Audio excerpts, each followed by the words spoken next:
কোরআনুল কারীমে আল্লাহ তাআলা শিখাইছেন প্রত্যেকের পড়া উচিত এই দোয়াটা, রব্বিশরাহ লি সাদরি।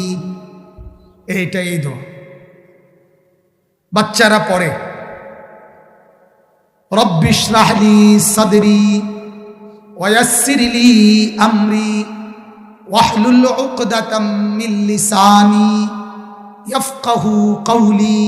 এই যে দোয়ার অংশটা, রব্বিশরাহ লি সাদরি, এটা মুসা নবী দোয়া করছিলেন, আল্লাহ আমি ফেরাউনের কাছে যাইতেছি আপনার দাওয়াত নিয়ে দ্বীনের, আপনি যে দাওয়াতের জিম্মাদারি দিছেন, এখন ফেরাউনের মতো এত বড় বাদশাহ, অহংকারী, জালেম, পাপী, সীমা লঙ্ঘনকারীর সামনে কথা বলতে যে শক্তি, সাহস, হিম্মত, বাহাদুরি দরকার, এলেম দরকার, বুদ্ধিমত্তা দরকার, সবকিছু আপনি আমার অন্তরে দান করেন।